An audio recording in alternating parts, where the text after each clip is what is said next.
मैं आपकी सूचना के लिए कुछ चीज़ें यहाँ बता देना चाहता हूँ।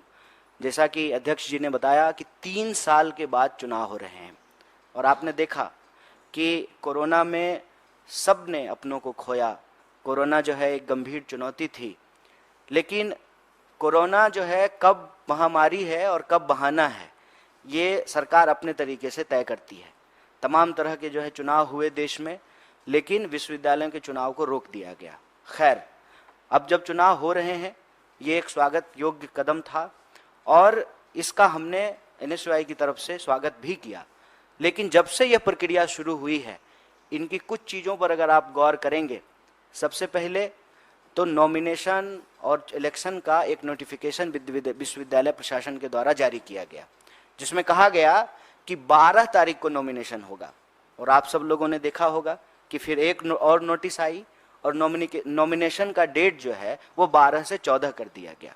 यह जो नोटिफिकेशन आया, इसमें एक और चीज़ पे हम आपका ध्यान आकर्षित करना चाहते हैं कि कोरोना के आधार पर इस बार दिल्ली विश्वविद्यालय में जो लोग चुनाव लड़ रहे हैं, उनको 2 साल का एज रिलैक्सेशन दिया गया, 3 साल का। और ये जो रिलैक्सेशन है, ये रिलैक्सेशन एक खास संगठन को फायदा पहुंचाने के लिए दिया गया। क्यों? क्योंकि विश्वविद्यालय के जो और स्टेक होल्डर्स हैं, चाहे वो कर्मचारी हों, चाहे वो टीचर हों, चाहे स्टूडेंट्स हों, उनके बीच में इस बात को लेकर के कोई जानकारी नहीं थी। मतलब बहुत ही आर्बिट्रेरी तरीके से जो है यह नोटिस लाया गया। खैर, अगर विद्यार्थियों को कोई भी लाभ मिल रहा है तो हम उसका स्वागत करते हैं। उसके बाद हमने क्या देखा कि एबीवीपी कुछ भी करे, उसको खुली छूट है।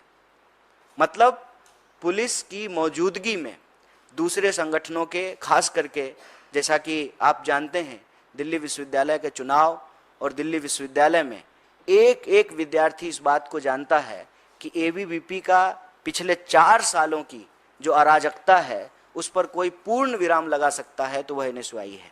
तो खास करके एनएसयूआई के जो वर्कर हैं, जो लोग एनएसयूआई के लिए प्रचार कर रहे हैं, समर्थक हैं, उनको डिस्टर्ब किया जाना शुरू हुआ।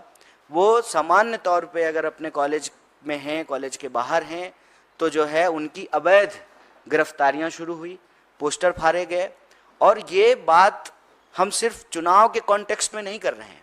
पिछले कुछ दिनों में अगर आप देखेंगे तो लगातार दिल्ली विश्वविद्यालय में एबीवीपी के समर्थक या एबीवीपी के लोग खुलेआम हिंसा करते हुए, गुंडागर्दी करते हुए पाए जाएंगे। आप सब लोगों ने भी देखा होगा कि किस तरीके से वो कॉलेज का गेट तोड़ रहे हैं, किस तरीके से जो है गर्ल्स हॉस्टल में ज़बरदस्ती गेट के ऊपर चढ़ करके घुस रहे हैं, किस तरीके से जो गर्ल्स कॉलेज का फेस्ट है उसमें घुस करके डिस्टर्बेंस कर रहे हैं, किस तरीके से आम विद्यार्थियों को परेशान किया जा रहा है, डराया जा रहा है, धमकाया जा रहा है। चुनाव प्रचार करने के नाम पर जो गर्ल स्टूडेंट हैं, उनके साथ छेड़छाड़ जैसी स्थिति जो है पैदा की जा रही है। तो ये जो पूरा का पूरा वातावरण है, वो दिल्ली विश्वविद्यालय की प्रतिष्ठा को कलंकित करता है। यह एक गौरवशाली विश्वविद्यालय है और जब जैसा कि हमने आपको कहा कि डिजिटल वर्ल्ड में हर जगह की बात हर जगह पहुंचती है, तो ये हमारे देश के मान सम्मान से जुड़ा हुआ सवाल है।